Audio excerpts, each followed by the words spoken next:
السلام عليكم أصدقائي ومحبي علم الفراسة ولغة الجسد وتحليل الشخصيات. أهلا بيكم في قناة كشف المستور. النهاردة معانا فيديو هنتكلم فيه عن هل أنت شخص عقلاني أم عاطفي. وخليني أقول لك موقف، لو أنت لا قدر الله عندك مشكلة وجريت على واحد صاحبك علشان يساعدك بنصيحة تتصرف إزاي في الموقف ده، فلما حكيت لصاحبك المشكلة لقيته إن هو بيسمعك بمنتهى العاطفية، ولكن في الآخر النصيحة اللي هو نصحها لك كان عبارة عن تصرف عقلاني بإنك تعمل واحد اتنين تلاتة. بعديها رحت أنت رايح لواحد صاحبك تاني وحكيت له نفس الموقف، لقيت صاحبك ده بيسمعك بمنتهى العقلانية، ولكن في الآخر النصيحة اللي نصحها لك كانت عبارة عن تصرف عاطفي، زي معلش ما تضايقش نفسك، المهم ان انت ما تحطش في نفسك عشان ما تتعبش وتتضايق. فطبعا ده ما ادكش اي حلول عقلانية وما اهتمش بحل المشكلة، ولكنه اهتم بحالتك انت بعد المشكلة. فهنا صديقك الاولاني يعتبر عقلاني ولا عاطفي، وصديقك التاني برضه يعتبر عقلاني ولا عاطفي؟ مش عارف. طب انا اصنف مين عبارة عن ايه؟ وانا هقول لك اجابة السؤال ده عن طريق علم الفراسة. وعلم الفراسة هو علم بيستدل بيه عن شخصية الانسان والافكار والمعتقدات اللي هو مؤمن بيها والطريقة اللي هو بيفكر بيها من ملامح الوجه.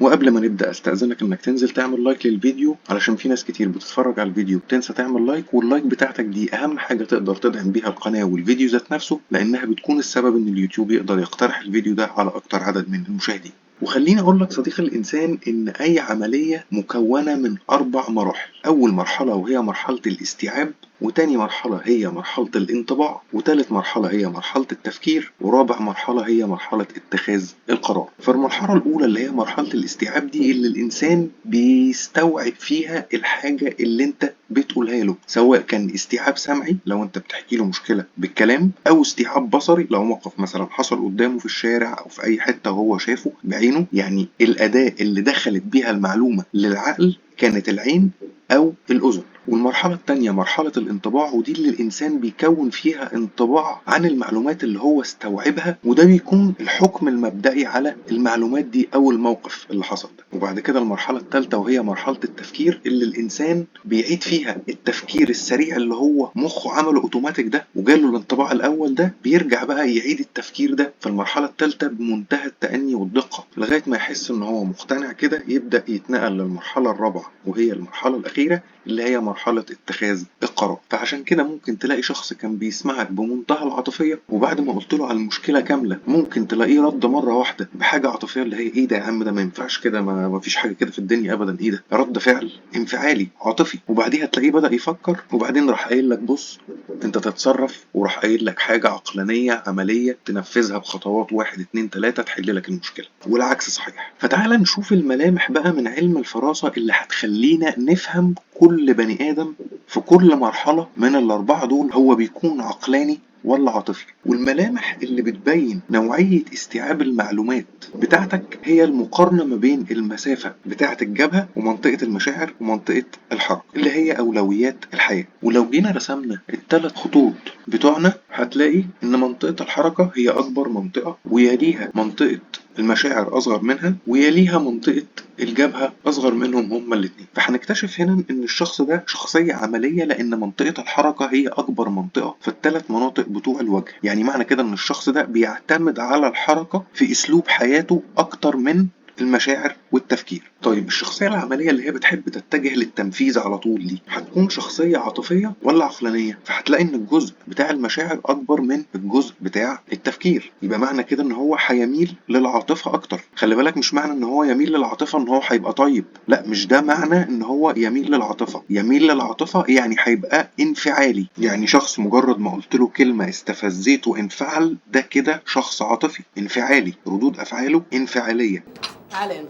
اظن مش من الذوق انك تسيب حد وهو لسه بيكلمك. عادي يا همام، يعني الراجل ما غلطش، ما قالش اي حاجه. لا غلط. ما تعصبنيش.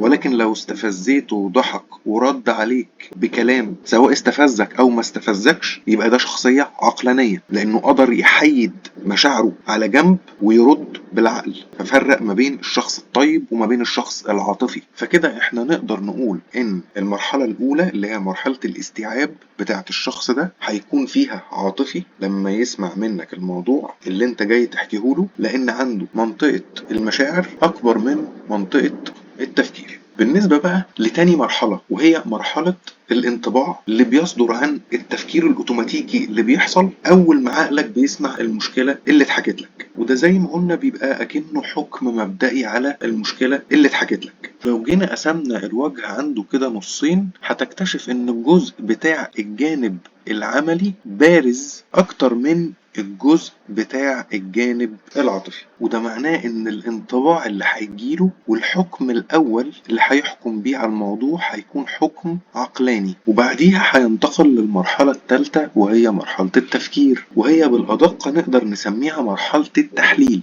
اللي هيبدأ يحلل فيها المشكلة بقى حتة حتة جوه مخه علشان يتخذ قرار في المشكلة دي. واللي هيبين لنا نوعية التحليل إذا كان عقلاني ولا عاطفي هو إطار الجبهة. تعال نرجع كده للصورة الأولانية. لو إطار جبهة بتاع الشخص إطار مربع هيبقى التحليل بتاعه عقلاني، ولو كانت الجبهة مسطحة ده هيدعم التحليل العقلاني. أما لو كانت الجبهة دائرية هيبقى تحليل الشخص عاطفي، ولو كانت الجبهة من هنا برضو دائرية هيبقى برضو هيدعم معاك التحليل العاطفي. وطول الجبهة طبعا هيبين لك إذا كان التحليل ده هيبقى تحليل فكري عميق ولا هيبقى تحليل سطحي سريع لو كانت جبهة قصيرة. هنيجي ننتقل بقى للمرحلة الرابعة، المرحلة الأخيرة، وهي مرحلة اتخاذ القرار. بعد التفكير والتحليل هيكون القرار عقلاني ولا عاطفي، وده اللي بنعرفه من ملمح إن العينين مش على مستوى واحد.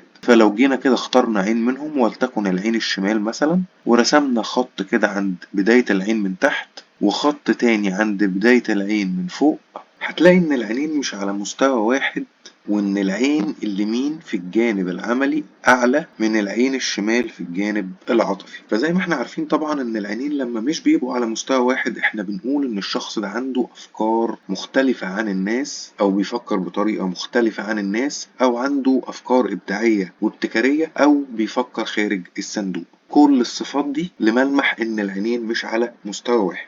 ولكن تفصيليا لو العين اليمين أعلى من العين الشمال هتبقى الأفكار الإبداعية والابتكارية اللي عند الشخص في الجانب العملي، وهيبقى بيفكر بره الصندوق في الجانب العملي. لأن معنى إن العين اليمين أعلى من العين الشمال إن الفص الشمال في المخ اللي هو مسؤول عن الحسابات وعن الثقافة وعن الفكر وعن التعليم واللغات هو المهيمن على شخصية الإنسان ده. فحتى لو سمع مشكلة بمشاعره وفكر فيها بعاطفية، في نهاية المطاف بعد التحليل هيكون قراره عقلاني، والعكس صحيح. فلو جينا مثلا على صورة أرنولد شوارزنيجر ورسمنا الخطوط بتاعت أولويات الحياة ورسمنا كمان 3 خطوط التانيين، هنلاقي برضو إن منطقة الحركة هي أكبر منطقة في الوجه، ولكن يليها هنا منطقة التفكير، وأصغر منطقة في الوجه هي منطقة المشاعر. فإذا هو برضو شخصية عملية، ولكن لما هتيجي تحكي له المشكلة هتلاقي إن هو عقلاني في الاستيعاب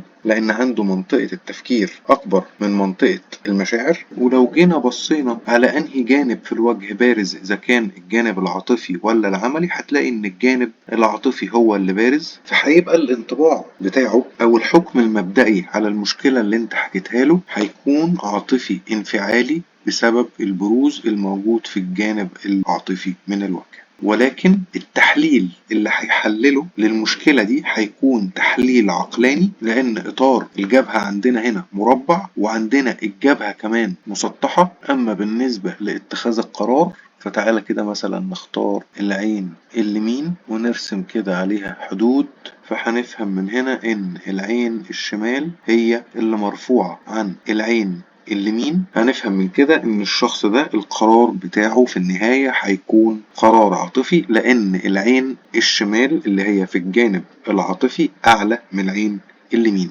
وخليني برضو اضيف لك تربيطة بسيطة كده صغنونة، لو جيت على فتحات الانف بتاعته هتلاقي ان هي مايلة ناحية الجانب العاطفي. معنى كده ان هو بيهتم بالمشاعر والاحاسيس اكتر وبيميل للجانب العاطفي اكتر، وفوق البيعة بيحب يهتم بشؤون الجنس الاخر لانه بيلمس عنده الجانب العاطفي. وبكده ارنولد يبقى شخصية عاطفية لان هو بيستوعب الكلام بعقله وبيحكم عليه بقلبه وبيحلله بعقله وبياخد القرار بقلبه. وتعالى نشوف صورة تانية كده علشان نتأكد ان الصورة بتاعت ارنولد دي مش معكوسة مثلا. فهنلاقي ان الكلام اللي موجود ورا الزاوية بتاعته عدلة زي ما انت شايف، ايه اهي معدولة، وهو عنده العين الشمال هي اللي مرفوعة عن العين اليمين، عكس روك تماما. طب هل الموضوع ده موجود في الرجالة والستات ولا الرجالة بس ولا ايه؟ تعال نشوف كده جوليا روبرتس. هنلاقي برضو ان منطقة الحركة هي اكبر منطقة، يعني معانا شخصية عملية، ولكن منطقة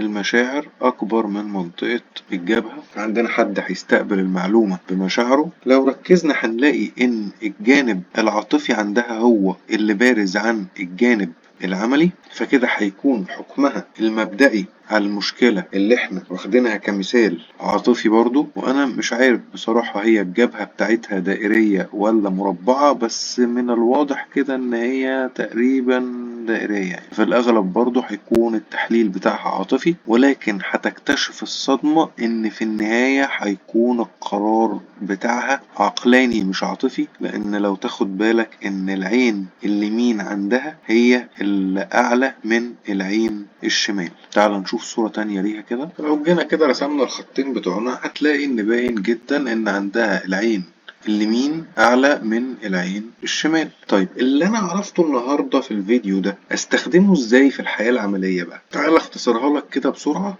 أول حاجة هتبص عليها كده هي مستوى العينين. هتلاقي إن العين اليمين أعلى من العين الشمال، يبقى معنى كده إن الشخصية اللي قدامك دي شخصية عقلانية. سيبك بقى من إنها بتسمع بمشاعرها وبتحلل بمشاعرها وكل الكلام ده، في النهاية القرار هيبقى عقلاني. يبقى معنى كده إن هي عارفة هي عايزة إيه. طب هي عايزة إيه؟ هي ست مننا عايزة ايه غير صديق مخلص يحترمها؟ مش كده برضو؟ عايزة فلوس. بص كده العين مثلثة 100% في الجانب العملي وفي الجانب العاطفي. تاني حاجة معاك سريعا هي عين التضليل. شايف الخط ده طالع منين؟ الجفنين هنا اتقابلوا مع بعض في الخط ده، تبقى دي عين التضليل. وفي الجانب العاطفي برضه نفس القصة. شايف الخط ده مش مكمل بقى بره العين، لا داخل اهو على الجفن العلوي بتاع العين. يبقى احنا عندنا كمان تضليل في المشاعر. وتاني علامة تضليل موجودة معانا لو تاخد بالك ان الانف كده ايه فيها اعوجاج للناحية العملية، تبقى بتستخدم التضليل في اظهار مشاعرها في الجانب العملي او مع الناس اللي بتتعامل معاهم في الجانب العملي. وعندك فتحة الانف مايلة كده للاتجاه ده، يعني بتحب الجنس الاخر.